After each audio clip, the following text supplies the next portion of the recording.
Bienvenue sur Curious History, la chaîne dédiée à l'histoire fascinante, à d'illustres figures et aux grands événements du passé. Aujourd'hui, nous allons suivre la trajectoire d'un homme dont la vie semble presque irréelle, tant elle traverse les grands bouleversements de son époque.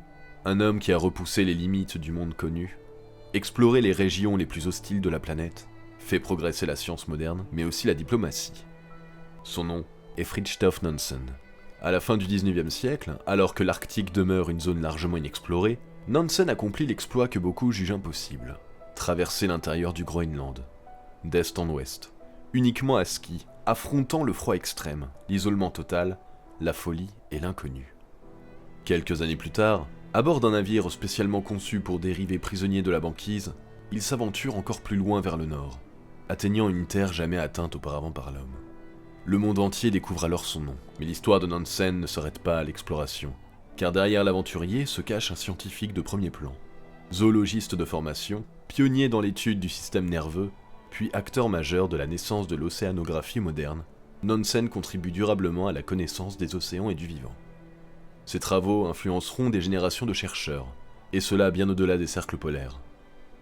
Et pourtant, il choisira une autre voie.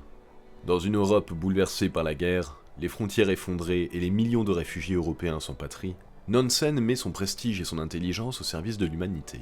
Diplomate, médiateur, haut-commissaire aux réfugiés pour la Société des Nations, il invente une solution simple mais révolutionnaire. Un document permettant aux apatrides d'exister légalement. Le passeport Nansen. Explorateur des glaces. Navigateur, savant, diplomate, humanitaire. Rares sont ceux qui auront, à ce point, marqué leur époque dans des domaines aussi différents. Alors, qui était réellement Fridtjof Nansen ? Comment un homme peut-il passer des étendues glacées de l'Arctique au couloir de la diplomatie et laisser une empreinte durable sur le monde ? C'est ce parcours exceptionnel que je vous propose de découvrir aujourd'hui. Restez avec nous, sur la chaîne Curious History.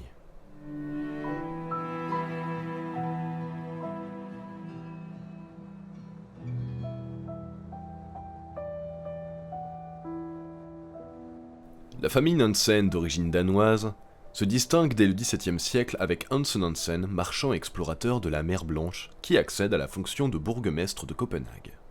Au XVIIIe siècle, Anker Anthony Nansen s'établit en Norvège, où son fils, magistrat puis député au premier parlement norvégien, joue un rôle politique notable en défendant l'union avec la Suède avant sa mort en 1821. Son fils, Baldur Fridtjof Nansen, devient avocat et rapporteur à la Cour suprême. Il épousera Adelaide Webel Jarlberg, issue d'une famille influente et s'installe près d'Oslo. Et c'est dans ce contexte familial et social privilégié que naît le 10 octobre 1861 l'homme qui nous intéresse, Fridtjof Wedel Jarlberg Nansen, appelé à devenir l'un des plus grands explorateurs de son temps. Ses premières années sont rythmées par des étés brefs, consacrés à la baignade et à la pêche, ainsi qu'à l'automne par la chasse dans les forêts alentours. Cependant, ce sont avant tout les longs hivers nordiques qui marquent durablement son enfance et contribuent à façonner son endurance, sa discipline et son goût pour les épreuves prolongées. Dès l'âge de 2 ans, il apprend à skier, sur des skis improvisés bien sûr. Très vite, la neige devient son terrain naturel. À l'école, Fridtjof est un élève correct, sans éclat particulier. Les études passent souvent au second plan, éclipsées par le sport et par de longues escapades dans la nature, où il vit parfois plusieurs semaines. Ces expériences forgent en lui une autonomie profonde. Avec ses entraînements quotidiens, il devient un skieur accompli et un patineur remarquable. À 18 ans, il bat le record du monde en patinage, puis remporte l'année suivante le championnat national de ski de fond, un titre qu'il gagnera 11 fois au total au cours de sa vie. En 1880, il réussit son examen d'entrée à l'université, l'examen Artium, et choisit d'étudier la zoologie. Plus tard, il expliquera ce choix par une raison simple. Cette discipline lui semblait offrir la possibilité d'une vie au grand air. Mais très vite, un événement va bouleverser son avenir. Car c'est au début de l'année 1882 que le professeur Robert Collett lui propose de participer à un voyage en mer afin d'étudier la zoologie arctique sur le terrain. Grâce à une récente connaissance, le capitaine Axel Krefting, il embarque à bord du navire de chasse aux phoques Viking, et le départ a lieu le 11 mars 1882 pour une expédition de 5 mois. Avant le début de la chasse, Nansen se consacre pleinement à ses recherches scientifiques. À partir d'échantillons d'eau, il démontre que la glace de mer se forme à la surface de l'océan, et non en profondeur, contrairement aux idées reçues de son époque. Il met également en évidence que le Gulf Stream, le célèbre courant traversant l'Atlantique, circule, mais sous une couche d'eau de surface froide. Au fil des semaines, le Viking sillonne les zones comprises entre le Groenland et le Spitzberg. Nansen, lui, profite de ces périodes pour devenir un tireur d'élite, et note avec fierté qu'en une seule journée, son équipe avec lui réussit à abattre 200 phoques. Soulignant ainsi une curieuse façon d'étudier la zoologie maritime.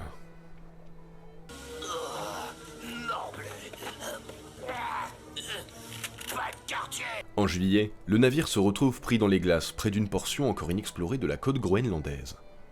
Nansen rêve de débarquer, mais cela s'avère impossible. Les glaces sont extrêmement dangereuses, et personne n'ose s'y aventurer. Car d'après les dires des marins du Viking, la plupart des imprudents n'en reviennent jamais. Toutefois, une idée commence à germer. Et si la calotte glaciaire du Groenland pouvait être traversée, voire explorée seulement? Le 17 juillet, le Viking se libère enfin des glaces, et au début du mois d'août, il rentre en Norvège. Mais pour Nansen, plus rien n'est comme avant. Sur recommandation de Colette, il accepte un poste de conservateur au musée de Bergen, au département de zoologie. Il y passera les 6 années suivantes. Période où il se spécialise alors dans un domaine encore largement inexploré, la neuroanatomie, et plus précisément, le système nerveux central des organismes marins inférieurs. En 1887, son étude majeure, la structure et la combinaison des éléments histologiques du système nerveux central, est publiée. Et elle lui sert même de thèse de doctorat. À ce stade, Nansen est déjà un scientifique reconnu. Mais ce qu'il ignore encore, c'est que sa véritable légende ne fait que commencer. Car si les exploits de Nansen à Bergen avaient forgé son esprit scientifique et son endurance, une ambition plus audacieuse et aventurière commence alors à habiter son esprit. Explorer l'immense calotte glaciaire du Groenland. Ce projet, qu'il commence à organiser sérieusement en 1887, survient juste après la soutenance de sa thèse de doctorat. À cette époque, seules 2 incursions significatives dans l'intérieur même du Groenland avaient été tentées. Celle d'Adolf Erik Nordenskjöld en 1883, et celle de Robert Peary en 1886. Tous deux avaient progressé depuis la baie de Disko, sur la côte ouest, sur environ 160 km vers l'est avant de rebrousser chemin. Nansen, lui, envisage quelque chose de radicalement différent. Il propose de partir de l'est, pour rejoindre l'ouest, terminant son périple à la baie de Disko, plutôt que de commencer par celle-ci. Sa logique est simple. Tout départ depuis la côte occidentale habitable obligerait de fait l'expédition à un retour incertain, car aucun navire ne pourrait garantir un débarquement sur la dangereuse côte est. En partant de l'est, le voyage ne peut être qu'en avant, sans possibilité de retour, ce qui correspond parfaitement à sa philosophie du défi total. Contrairement aux expéditions arctiques précédentes, Nansen refuse les équipes nombreuses et les organisations lourdes. Il opte plutôt pour un petit groupe de 6 personnes, tirant eux-mêmes leurs provisions sur des traîneaux spécialement conçus pour être légers. Presque tout l'équipement, soit les sacs de couchage, les vêtements et les réchauds, doivent être inventés de toutes pièces sur place. Ces plans sont d'ailleurs accueillis avec scepticisme par la presse. Un critique va même jusqu'à écrire « Si ce projet est tenté dans sa forme actuelle, il mènera à une perte inutile de vie ». Le Parlement norvégien, lui, jugeant l'entreprise trop risquée, refusera même tout soutien financier. Finalement, le projet se concrétise grâce à une donation d'un homme d'affaires danois, complétée par des contributions modestes de ses compatriotes, réunies grâce à une collecte organisée par des étudiants universitaires. Sur les conseils d'un mécène, il recrute alors 2 samis de Finnmark, experts en voyage sur neige. Les 3 autres membres sont un ancien capitaine de mer, un officier de l'armée et une connaissance. Tous possèdent une expérience de la vie en extérieur et du ski dans des conditions extrêmes. Le 3 juin 1888, le navire de chasse Jason embarque Nansen et son équipe depuis le port islandais d'Itsafjord. Une semaine plus tard, ils aperçoivent la côte groenlandaise, mais les glaces flottantes ralentissent leur progression. À seulement 20 km du rivage, Nansen décide de lancer les petites embarcations. Le 17 juillet, ils atteignent le fjord de Tsermilik, où Nansen identifie comme une possible route vers la calotte glaciaire. D'après ses mémoires, l'expédition quitte le Jason dans un esprit optimiste et avec l'espoir le plus élevé d'un résultat favorable. Cependant, les jours suivants se révèlent frustrants.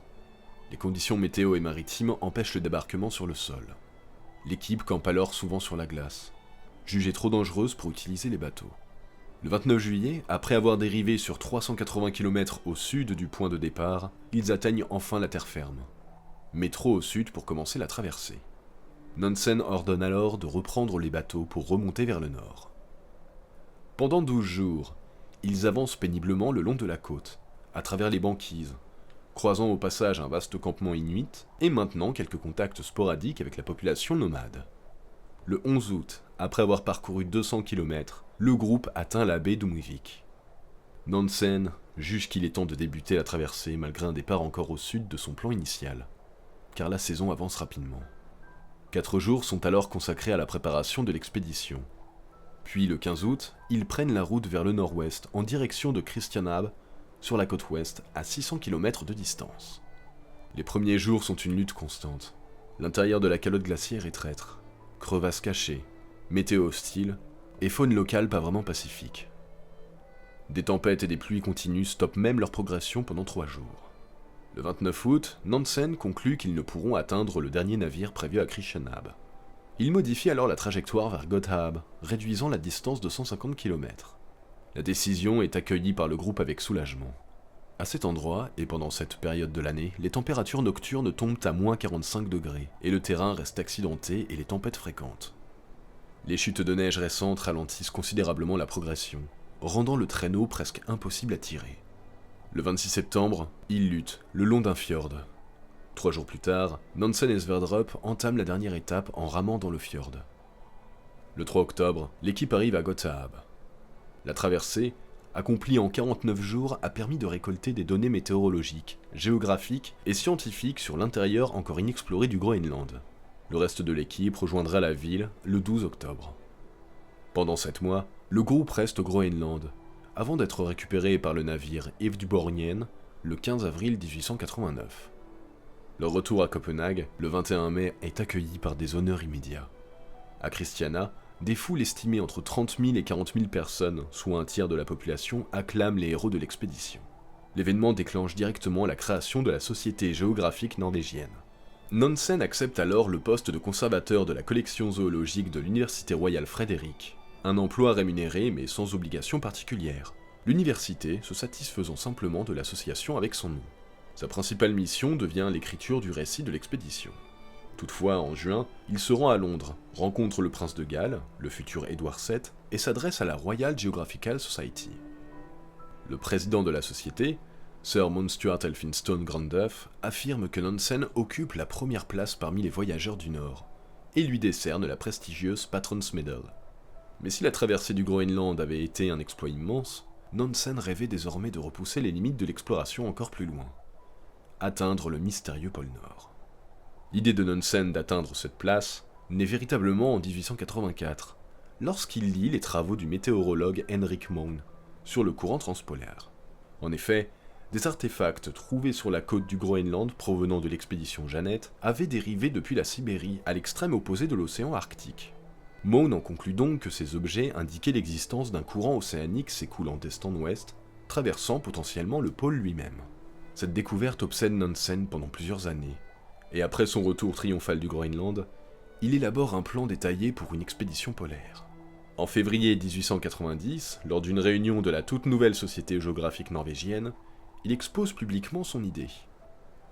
Il explique que les expéditions précédentes venant de l'Ouest ont échoué parce qu'elles luttaient contre le courant Est-Ouest.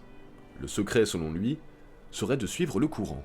Le projet nécessite un navire petit mais robuste, capable de transporter provisions et carburant pour 12 hommes pendant 5 ans. Ce navire pénétrerait ainsi dans la banquise près du site où le Jeannette avait été écrasé, pour dériver vers le pôle, puis vers la mer entre le Groenland et le Spitzberg. Malgré son plan ingénieux, de nombreux explorateurs polaires restèrent sceptiques. Pourtant, après un discours passionné, Nansen obtint une aide financière du Parlement norvégien, complétée par une campagne nationale de dons privés.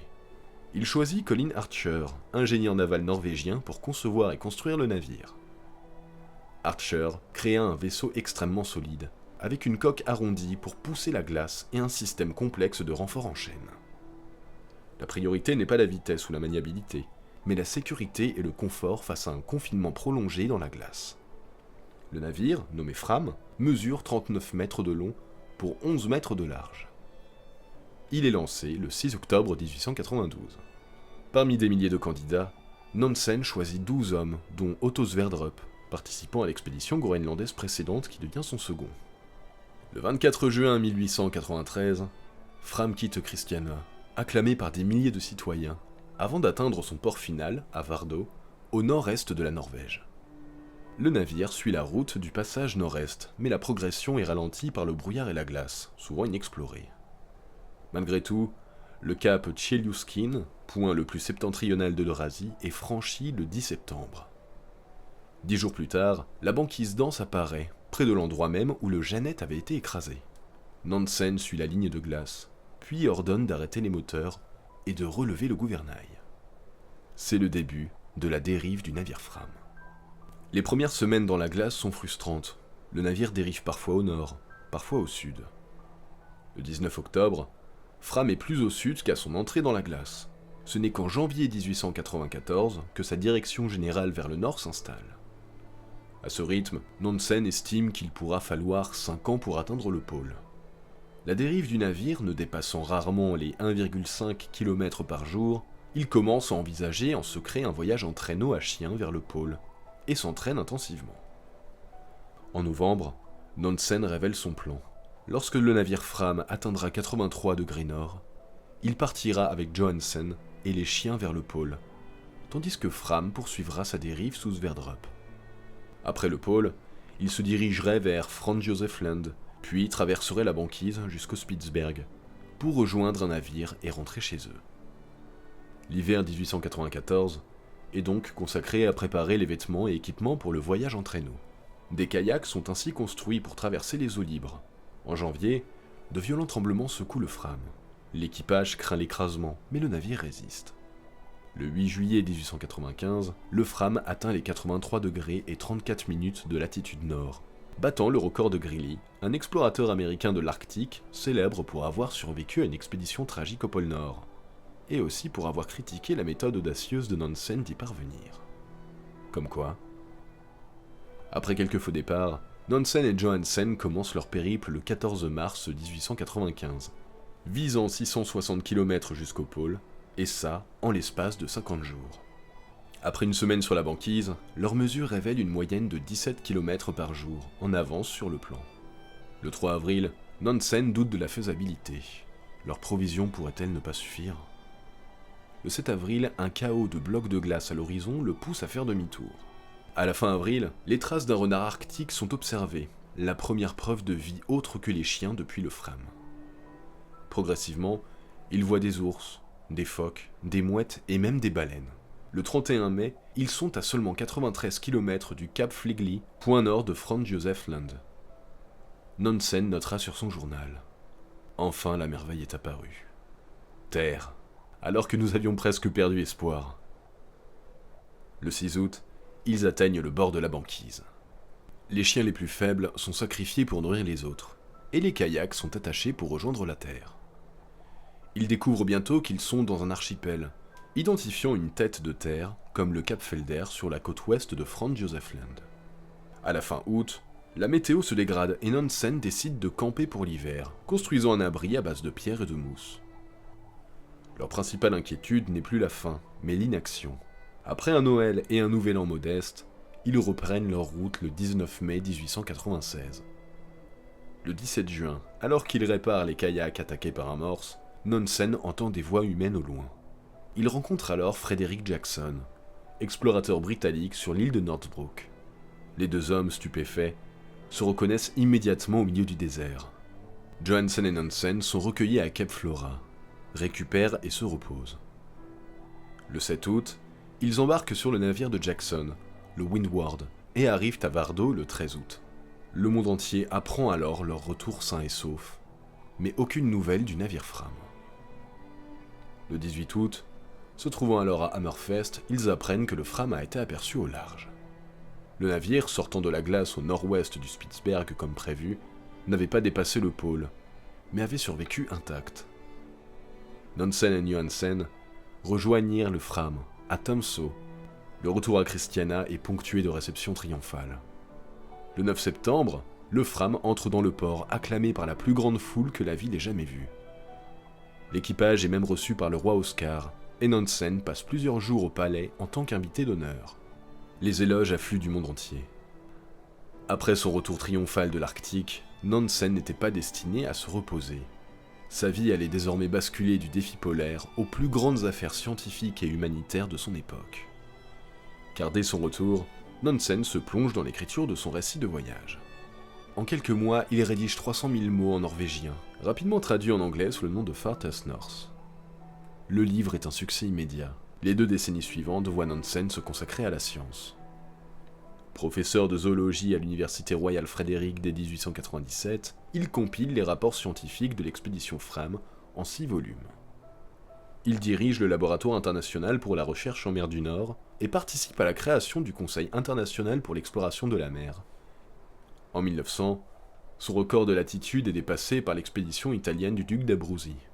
Mais Nansen accueille la nouvelle avec philosophie par ces mots. À quoi servent les objectifs pour eux-mêmes ? Ils disparaissent tous, ce n'est qu'une question de temps. Rapidement, Nansen devient un conseiller incontournable pour tous les explorateurs polaires, et planifie même, sans jamais le concrétiser, une expédition au pôle Sud. Parallèlement, sa vie familiale s'épanouit. Entre 1893 et 1903, et fait construire Pologda, un domaine qui restera son foyer pour le reste de sa vie. Mais Nansen ne se limite pas à la science et à la famille. Engagé dans la lutte pour l'indépendance norvégienne, il joue un rôle clé dans la sélection du roi et dans la consolidation de l'État nouvellement indépendant. En 1906, il devient Premier ministre à Londres pour défendre l'intégralité norvégienne et signer un traité de sécurité tout en continuant ses recherches scientifiques, notamment sur l'océanographie. Entre 1910 et 1914, il explore l'Atlantique Nord et le bassin polaire, perfectionne des instruments comme la fameuse bouteille Nansen, un instrument océanographique servant à prélever des échantillons d'eau à différentes profondeurs dans l'océan, tout en mesurant la température et plus tard la salinité. Il publiera ensuite une histoire complète des explorations arctiques. Durant la Première Guerre mondiale, Nansen joue un rôle humanitaire majeur, obtenant des vivres pour la Norvège et organisant un système de rationnement. Après la guerre, il contribue à la création de la Société des Nations, organisant le rapatriement de centaines de milliers de prisonniers et devenant de fait un diplomate humanitaire respecté. Face à la famine et aux réfugiés russes dans les années 20, il invente le passeport Nansen, permettant aux apatrides de traverser légalement les frontières. Pour cet engagement, il reçoit le prix Nobel de la paix en 1922, qu'il reverse entièrement à des actions humanitaires. Même si ses engagements internationaux l'éloignent de la Norvège, il continue à publier et à partager sa passion pour l'exploration. Il envisage même une expédition au pôle Nord en dirigeable. Mais Amundsen le précède en 1926. Ces dernières années sont marquées par la fatigue et la maladie, comme bien souvent. En 1930, il s'éteint d'une crise cardiaque, recevant des funérailles d'État, avec pour seul hommage la musique de Schubert que sa première épouse aimait chanter. Nansen laisse un héritage immense, pionnier du ski, inventeur de matériel polaire, scientifique reconnu en océanographie et en horologie, diplomate et humanitaire visionnaire. Et son nom vit à travers des lieux, montagnes, cratères, navires et films. Ainsi, après avoir suivi la vie de Fridtjof Nansen, de ses exploits polaires à ses actions humanitaires, de ses innovations scientifiques à son engagement pour la paix, une question s'impose. Que nous apprend vraiment la vie d'un homme qui n'a jamais cessé de répondre à l'appel de l'aventure, de la justice, du savoir et de l'humanité? La vie de cet homme nous rappelle que l'aventure ne se limite pas à atteindre un sommet ou un pôle, mais qu'elle réside dans chaque décision de franchir l'inconnu, dans chaque effort pour repousser nos limites. Comme le disait Nansen lui-même dans ses mémoires, nous avons tous une terre au-delà à chercher dans notre vie, notre part, et de trouver le sentier qui y mène. Que ce soit sur les glaciers du Groenland, à bord du Fram ou dans ses expéditions océanographiques, chaque pas de Nansen nous enseigne que la curiosité, l'audace et la persévérance sont les véritables moteurs de la vie. Merci à vous, chers spectateurs, d'avoir partagé ce voyage extraordinaire avec moi. Si cette histoire vous a captivé, n'hésitez pas à commenter vos impressions, à aimer ce documentaire, pourquoi pas à le booster pour augmenter sa visibilité, et à vous abonner pour continuer ensemble à explorer les récits fascinants du passé qui nous inspirent à devenir de plus belles personnes. Encore merci pour tout, prenez soin de vous et de votre famille, et surtout ne cessez jamais de suivre la petite musique qui vous anime et qui fait de vous des êtres d'exception, qu'importe ce que les autres puissent y trouver à redire. Quant à moi, je vous dis à très bientôt, sur votre chaîne d'histoire, Curious History.